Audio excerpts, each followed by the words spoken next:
আসসালামু আলাইকুম সবাইকে, আশা করছি সবাই অনেক অনেক ভালো আছেন। তো আপনারা যারা প্রথমে ওয়াদি দারবাদ ব্লগের পার্ট 1 দেখছেন তারা অবশ্যই জানবেন যে আমরা পার্কিং খোঁজার জন্য এতদিন অপেক্ষা করতেছিলাম, মানে গাড়িতে বসে অনেকক্ষণ সামনে যাইতেছি, শুধু পার্কিং পাইতেছি না। এখান থেকে আমাদের সেকেন্ড ব্লগ শুরু, দেখতে দেখেন এখান থেকে আমাদের সেকেন্ড ব্লগ। খারাপ এটা, হ্যাঁ কোনো কারণ আছে, সিঁড়ি টিড়ি দেখছি। নামাবো নামো নামো সবাই নামো, সবাই ডাইন সাইড নামো।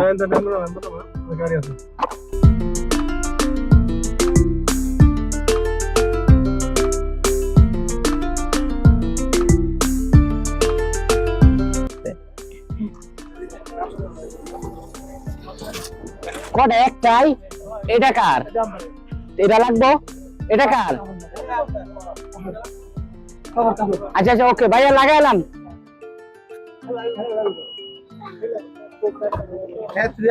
অটো লাগবো, আপনি গাড়ি ছেড়ে আমি ফোন দিতে সামনে দিকে আসি, গাড়ি এক জায়গায় পার্ক করেন। হ্যাঁ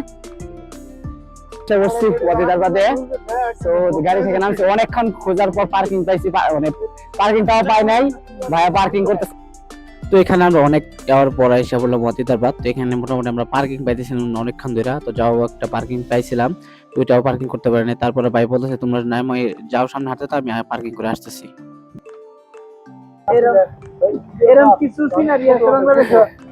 কি জায়গা, কি ভিউ ভাই, ছবি তুলতেছে তোমরা? হ্যাঁ সবাই এখানে ছবি তুলতেছে, হানিফ ভাই, তারপর হচ্ছে আমাদের বদ্দা রাইহান, শারফুল ভাই, সবাই এখানে ছবি তুলতেছে।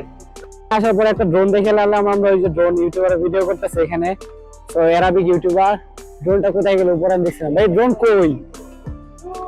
ও ভাই কত দূরে ড্রোন গেছে, ওই যে ড্রোন, আপনি আপনাকে জুম করে দেখাই, এই যে।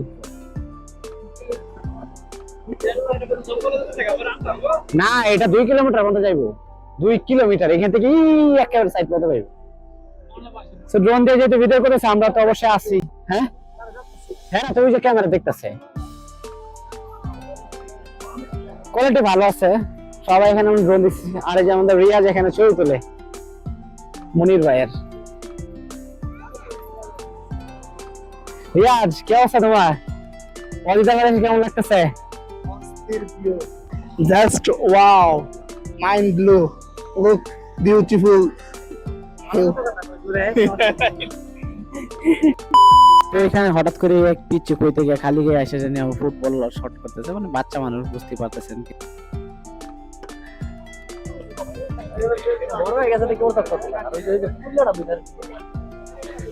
এখানে দুইটা দেখা যাচ্ছে, ওই যে এখানে পিচ্ছে আছে আরেকটা, বড়টা ওইটা দাঁড়াইতে পারতেছে না ভালোভাবে, পড়ে যেতেছে, আর এই ছোটটা। তো দেখি সামনে অন্য সাইডে যাই এখান থেকে। ভাইয়া ছোটওয়ালা जो करके ছোটওয়ালা তিন বাংলা? আচ্ছা একজন নাকি না, লোক তো অনেকজনের কথা বলছে, মানে এগুলা কি সিঙ্গেল না ডাবল? ডাবল কত করে? ডাবল 5 টাকা, সিঙ্গেল 1 3 দিয়ে। हाँ अच्छा ठीक है, मैं उधर बात करके आता है साहू भाई। হ্যাঁ হ্যাঁ ঠিক আছে ঠিক আছে। আর বড়গুলা কত ভাইয়া? বড়গুলা মানে বড়গুলা কত কইরা জনপ্রতি? अच्छा उसमें डिस्काउंट नहीं होता? ठीक है ठीक है। বডি এক একজন 3 রিয়াল কইরা, আর ছোটগুলা হইছে গা ওই যেগুলা সিঙ্গেল, ওগুলাতে তোমার ধরো একজন 20 মিনিটের মতো করতে পারবা 3 রিয়াল। আর তারপর তোমার ডাবল ওগুলা 5 রিয়াল, ডাবল যেগুলা না ওগুলা 5 রিয়াল, দুইজন করে বা কয়জন নিবি। তো এখানে যে বাঙালি আর পাকিস্তানি মিলে আমাদেরকে বোকা বানাইতেছিল, সে বলতেছিল বড় যে নৌকাগুলো ছিল সেখানে 5 রিয়াল করে, সরি 3 রিয়াল করে জন প্রতি, আর ছোট যেগুলো সেগুলো হচ্ছে 5 রিয়াল একজন, তো দুজনে গেলে 10 রিয়াল। তো বুঝতেই পারছেন কত টাকা, আর 1 রিয়াল সমান বর্তমানে বাংলাদেশে 300 টাকা প্লাস। তো বুঝতেই পারতেছেন যে কত টাকা এখানে আমরা খাসারা দিতে চলতেছিলাম। তো তারপর এখানে আমাদের বড় ভাই যে আমাদের গাড়িতে নিয়ে গেছিল রফিক ভাই, সে বলতেছিল এগুলো তো আরো অনেক কম প্রাইসে পাওয়া যাবে, তো সামনে চলো দেখি আর কম টাকায় পাই কিনা। তো সে আমাদেরকে নিয়ে আর একটা পাকিস্তানের কাছে গেল ওইদিকে, তো ওইখানে মোটামুটি কম ছিল। তারপরে ওদের যে নৌকাগুলো আমাদের এত একটা পছন্দ হয়নি, তো সে আমাদেরকে দেখাই দিল সামনের দিকে আরেকটা ওই সাইডে সে, তো ওইখানে নৌকা ভালো ছিল, ওইখানে যাইতাম। তো এদিকে আপনারা দেখতে পাচ্ছেন মামু এখানে মাছের খাওয়ান দিতেছে। এখানে আমরা রফিক ভাই সবাই একসাথে মিলে চলে গেলাম ওই কাউন্টারে। ওইখানে যে ওমানি ছিল কাউন্টারে বসা, তো ওমানি বলছিল তার ভিডিও না করতে, তো সেখানে তার ভিডিও করে নেই। তো জাস্ট আমরা টিকিট কাটলাম আর আমরা জাস্ট রফিক ভাইয়ের একটা শুট নিলাম এখানে। তো এখানে দেখতে পারতেছেন আমরা প্রায় অর্ধেক দামে বলতে কি আরো অনেক কমে। তো সেখানে বলা হয়েছিল যে জন প্রতি 3 রিয়াল, আর এখানে আমরা 8 জন উঠে পড়ছি পুরো এই সুন্দর একটা নৌকাতে। 5 রিয়াল লাগছে আমাদের। তো বুঝতেই পারতেছেন কতটুকু আমরা কম প্রাইসে উঠছি।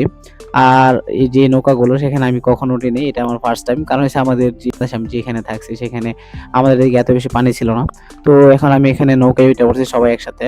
তো অনেকে আপনারা হয়তো দেখতে পারবেন যে আমি কথা বলতেছি ক্যামেরার দিকে তাকিয়ে আপনাদের সাথে। আর আমার বুকে অলরেডি মাইক্রোফোন ছিল, কিন্তু আমি এখন ভয়েস ওভার দিতেছি, সেটার কারণ হইতেছে যে আমি এখন যে ভয়েস ওভার দিচ্ছি সেটার কারণ হইতেছে যে আমার ওই সময় মাইক্রোফোনটা কোনোভাবে চাপ লেগে অফ হয়ে গেছিল, আমার কোনো ভয়েস ওঠে নেই। আমি এতক্ষণ যা কথাবার্তা বলছি সবগুলোই মানে কি বলবো, একটা ফাও বলছি আর কি। আমার মানে অনেক ভালো ভালো কথা বলছিলাম, ভিডিও উদ্দেশ্যে, ভিডিও রিলেটেড সবগুলো কথা বলছিলাম। সো এখন আমার কিছু করার নেই। তো এখানে যেহেতু মাইক্রোফোন নাই সেহেতু আমি এখানে ভয়েস ওভার দিতেছি। আর এই যে এখানে আমরা যেহেতু সবাই একসাথে উঠে পড়ছি, ভাই সবসময় তো শুধু আমার ভিডিও করলে চলবে না, মানে বুঝতেই পারছেন যে শুধু ব্লগের ভিডিও, যেহেতু সবাই এখানে একসাথে উঠছি সবার একটা শখ আছে। তো এখানে আমি সবার পিকচার তুলে দিতেছিলাম, ভিডিও করে দিতেছিলাম। তো এখানে আমরা যেই নৌকাতে উঠছিলাম, তো এটার প্রতিটা নৌকারই এখানে আলাদা আলাদা কোম্পানি, মানে এক একজন এক এক সিস্টেমে তুলতেছে, ভাড়া কেউ বেশি তুলতেছে কেউ কম তুলতেছে। আপনারা অলরেডি দেখছেন যে আমাদের ওইখানে জনপ্রতি 3 রিয়াল বলা হয়েছিল, কিন্তু আমরা এখানে প্রায় 5 রিয়াল 8 জন উঠে পড়ছি। তো এখানে অনেক আমাদের দেওয়া হয়েছে।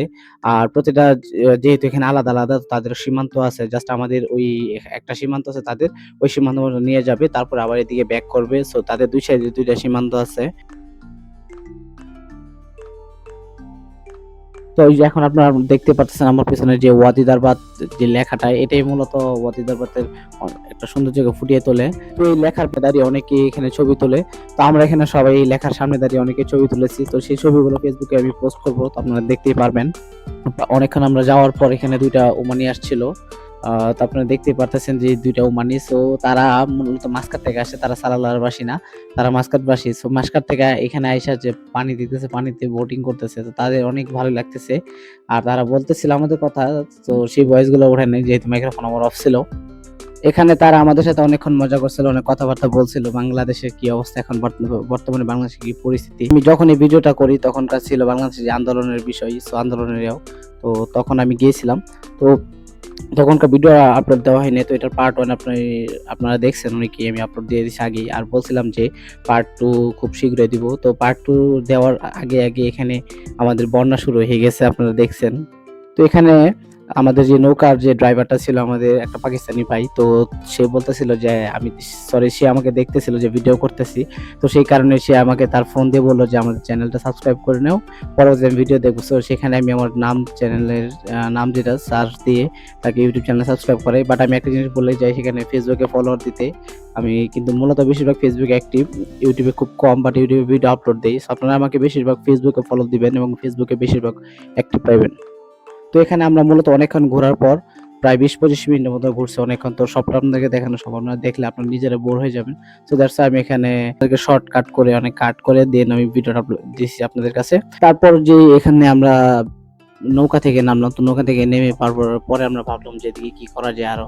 তো ওইদিকে অনেক জিপ লাইন ছিল, তারপর অনেক খাবার দাবার ছিল। আপনারা অনেকে বলবেন যে কোনো জায়গায় যাই করতে খাবার দাবার খাই না কেন, খাবার দাবার ভিডিও আমি করি না কবি, কারণ খাবার দাবার ভিডিও আমার পছন্দ না। যেটা খাইতেছি আমি আমার সুন্দরভাবে খাই, সো খাওয়ার সময় আমি কোনো ডিস্টার্ব করি না, আমি খাওয়ার ভিডিও আপলোড দিই না। সো যাই হোক, তারপর ওইদিকে আমাদের অনেক জিপ লাইন ছিল, তো জিপ লাইনে ভাবছিলাম উঠলাম, কিন্তু আমাদের যে এজ, সো সেখানে জিপ লাইনে ওঠা নিষিদ্ধ, জাস্ট ওইটা বাচ্চাদের জন্য। তো এখান থেকে আমরা যাইবো দেখি गुरार साइड है, যেখানে भाई ये बारह वाला जो किधर से कितना तक ले जाओगे? वो इधर से जाएगा, उधर से इधर आ जाएगा। इधर से लेके इधर आ जाएगा 1 रियल बस। हाँ ए उठ बाकी তোমরা, হ্যাঁ 1 রিয়েল এখান থেকে বাস ওই ঘুরে এই দিকটা, ওই যে ঘরটার সামনে দা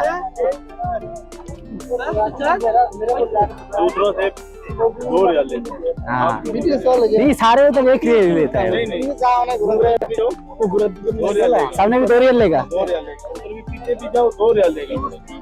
আচ্ছা ঠিক আছে ये खार তো এখানেও ওই রকমই বাঙালিদের মতো যে যার কাছে যত রাখতে পারে, তো তার কাছে বলছিল 2 রিয়াল করে, সরি 1 রিয়াল করে, অন্যদিকে 2 রিয়াল করে। তো অন্যদিকে যাওয়ার পরে এখানে আর এক ভাই ছিল পাকিস্তানি, সে আমাদেরকে 1 রিয়াল করে নিয়ে আসছে। আর এখানে আমি ঘোরাতে যেহেতু উঠে বসে আপনারা দেখতে পারতেছেন, তো আমি কখনোই ঘোরাতে উঠিনি, এটা আমার ফার্স্ট টাইম ছিল। তো অনেক ভয় করতেছিল ভিতরে। আর হঠাৎ করে যখন ঘোড়া দৌড় মারছিল তখন তো আরো বেশি ভয়। তো আপনারা জাস্ট হালকা একটু ক্লিপ শুনেন, আমি ভয়েস মিউট করে দিছিলাম, জাস্ট এখানে শোনানোর জন্য রাখছি।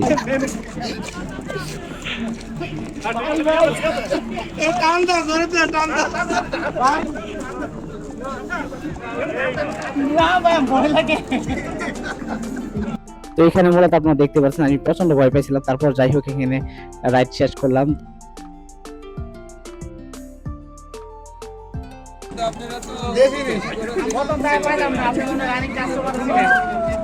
জিগা দাও বেটা কেমন লাগে আমার এখানে রাইড শেষ করার পর হানিফ ভাই উঠছিল, তারপর দিন আমাদের রফিক ভাই আর রিয়াজ উঠছিল, আমরা 4 জন উঠছিলাম। কিন্তু এখানেও আমাদের দুঃখের একটা বিষয়, সেটা হইতেছে রিয়াজ আর আমাদের রফিক ভাই তার ক্লিপটা আমার কাছে নাই, জাস্ট বিকজ অফ আমি এখানে যখন ফাইল ট্রান্সফার করি তখন কি একটা সমস্যা হয়েছিল জানি, তাদের শুধু সেইগুলো না আর অনেকগুলো ফাইল ছিল রেকর্ডিং এর, তো সেগুলো আমার এখান থেকে ইরেজ হয়ে যায়। তো যেগুলো আছে আমি সেগুলো শর্টকাট করে আপনাদের কাছে উপস্থাপন করলাম। এখন অনেকক্ষণ আমরা ঘুরলাম ওয়াদি দারবাতে, তারপরে সে বোট রাইড করলাম, ঘোড়ায় উঠলাম, সো বোট ভিডিও করছি অনেকক্ষণ, আপনাদেরকে সবকিছু দেখালাম ঘুরাইয়া। তো আজকের ওয়াদি দারবাদের ভিডিও ব্লগটা আপনার কাছে কেমন লাগছে, ভালো লাগে থেকে ভিডিওটা সবাই আমার ইউটিউব চ্যানেল সাবস্ক্রাইব করবেন, ফেসবুক পেজ ফলো দিয়ে দিবেন, এবং ভিডিওটাতে সবাই লাইক কমেন্ট করবেন কেমন লাগছে ওমানের এই ওয়াদি দারবাত। আর এটা হচ্ছে মূলত সবচেয়ে বেশি মানুষ আসে ওয়াদি দারবাতে, মানে সবচেয়ে বেশি যত ধরনের টুরিস্ট আছে, ইউরোপিয়ান, আমেরিকান, বাইরে যত কান্ট্রির মানুষ আসে তারা এখানে বেশিরভাগ ওয়াদি দারবাত যেটা এখানে আসে। তো আজকের জন্য ভিডিওটা এতটুকু শেষ করতেছি, দেখা হবে নেক্সট কোনো ভিডিওতে। তো আজকের জন্য বাই বাই, টাটা।